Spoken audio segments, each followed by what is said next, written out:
90% desse elenco não vai mais poder continuar para o próximo ano. Não tem como continuar com o Di Plácido. O contrato do Marçal vai até 2024. Empresta o Marçal. Aquele chororô ridículo dele com a torcida protestando lá, que foi uma vergonha.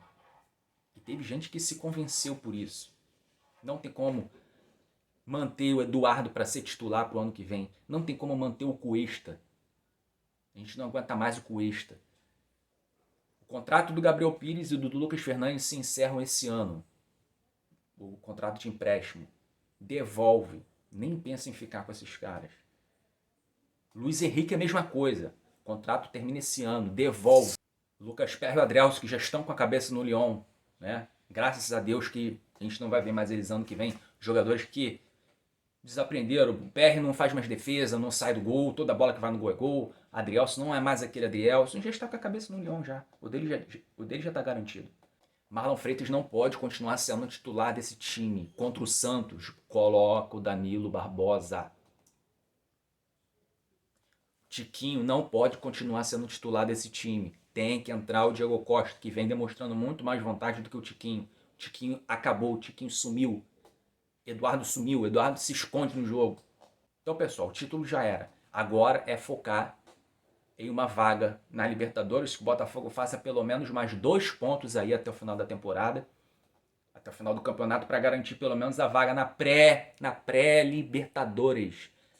Lá no início a gente imaginava que nesse momento, nessa altura do campeonato, a gente estaria falando em pré-Libertadores. No final do primeiro turno a gente estaria falando isso. Porque até a vaga na Libertadores está comprometida, está ameaçada. Isso não é difícil de acontecer não, tá? Aquela parte de cima tá tudo embolado. Continuar assim até a vaga na Libertadores direta, a gente vai perder. Escolhidos do mais tradicional. Tudo bem, pessoal? Vamos falar de Botafogo como a gente faz todos os dias aqui nesse canal, independente do momento, independente do que aconteça. A missão desse canal é bater aquele papo, é conversar sobre Botafogo, porque a gente fica. Jogadores vão e vêm. No final da temporada, esses jogadores safados, sem vergonha, irão gozar das suas férias, irão passear com seu jet ski, irão para Dubai, irão gastar os seus milhões. Mas nós ficaremos aqui, sofrendo o que eles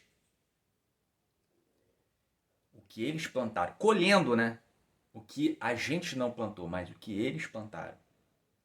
Depois de ver um sonho um sonho de muitos anos, né, cara? Que a gente não viu, nunca tinha visto tão perto. E a gente, esse ano, viu perto, nas nossas mãos. E vendo esse sonho escorrer por entre os nossos dedos por culpa deles mesmos. Teria sido melhor não ter feito aquele primeiro turno tão bom, né?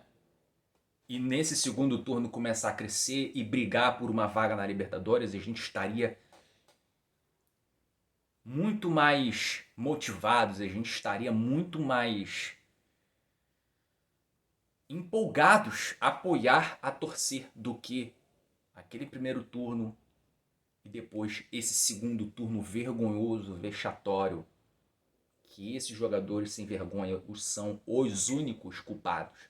Vocês vão lembrar do Bruno Lage? Quem que pediu a saída do Bruno Lage? Quem que foi lá se reunir com a cúpula do Botafogo e reclamar do Bruno Lage? Por eles não estarem entendendo a filosofia, a método de trabalho, por atitudes que ele teve em alguns jogos de barrar fulano, barrar ciclano. É claro que ele errou sim. Em alguns jogos ele errou, naquele jogo contra o Flamengo. A gente já falou sobre isso aqui, vocês já sabem. Ele errou ao barrar o Tiquinho naquele jogo contra o Goiás. A gente já falou isso aqui também. Mas se a gente for lembrar, 2 jogos que o Botafogo fez sob o comando do Bruno Lage, está entre os melhores jogos que o Botafogo já fez no Campeonato Brasileiro. Jogos que deram resultado, que o Botafogo venceu, que foi o Internacional, aquele segundo tempo, o Botafogo estava perdendo, virou para 3-1, e o jogo contra o Coritiba, que o Botafogo tomou o primeiro gol por culpa do Lucas Perry, né? E depois virou para 4-1. Hoje, o Botafogo não tem essa capacidade de virar jogos, de ter poder de reação. Então, os jogadores foram lá, pediram a saída do Bruno Lage, apoiaram a manutenção do Lúcio Flávio, que eles se garantiram nisso. Eles achavam que eram suficientes para ser campeões, que eles já sabiam o que tinham que fazer. Então, não precisava ter um treinador vindo de fora. Foram mimados, foram birrentos. E aí o Lúcio Flávio, né, com o Lúcio Flávio de frente, tudo desandou de vez. E agora já estão começando a reclamar do Thiago Nunes. Um dia, na minha opinião, ele errou ao escalar. Né? Eu já tinha falado isso aqui no pré-jogo, que ele deveria barrar o Cuesta e o Di Plácido, que foram os dois principais culpados por esse empate contra o Fortaleza. E eu falei lá, coloca o Bastos e coloca o Matheus Ponte. Matheus Ponte é esse que nem relacionado foi. O Botafogo foi para Fortaleza com um lateral direito apenas, o Di Plácido. Essa coisa ridícula que se chama de Plácido. E eu queria muito que o Botafogo esclarecesse, que o Thiago Nunes esclarecesse por que um cara que foi contratado como promessa uruguaia, por que o cara não foi nem relacionado a problema extracampo, a problema de indisciplina? Que o Botafogo esclareça o porquê, porque isso não tem explicação. Não tem, isso não existe. E aí, no jogo contra o Santos, veremos Cuesta de novo? Thiago Nunes, eu ainda não vou reclamar de você, porque você até mexeu bem no segundo tempo, mas sua escalação foi ruim. Mas se você insistir em Cuesta e de Plácido, aí vamos pegar você para Cristo também. Então, pessoal, voltando, né, ao ponto que eu estava, o principal culpado disso tudo, desse desastre, dessa tragédia, são os jogadores. A gente falava, né? Só um desastre, só uma tragédia, tira esse título do Botafogo. E essa tragédia, esse desastre não é CBF, não é arbitragem.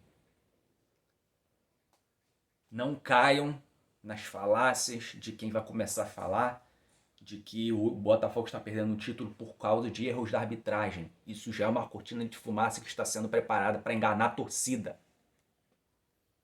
Por causa de incompetência. Não priorizar a primeira janela. Eu não estou sendo engenheiro de obra pronta, não. Lá atrás eu falei. O Botafogo tem que contratar um ponta-direita para brigar por posição com o Júnior Santos. Aí me contrata o Diego Hernandes, que até parece ser um bom jogador. Ele não teve oportunidades, quase não teve. E o cara quase não joga.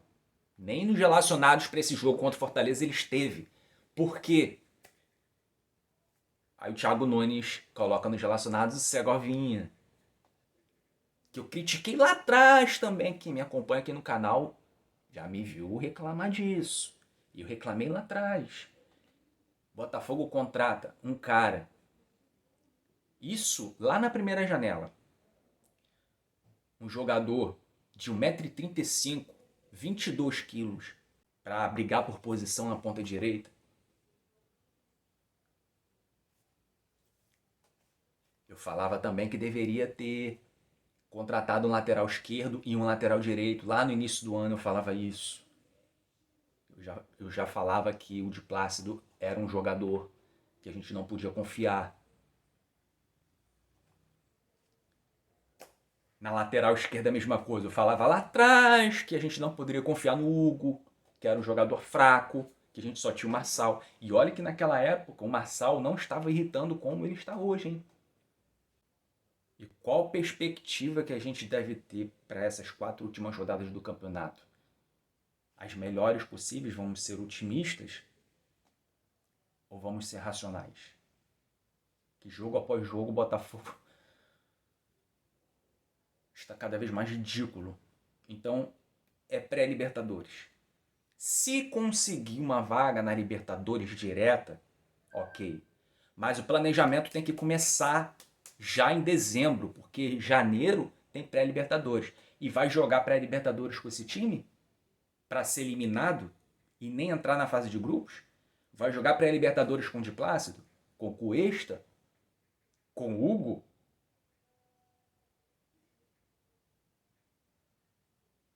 E aí o Mazuco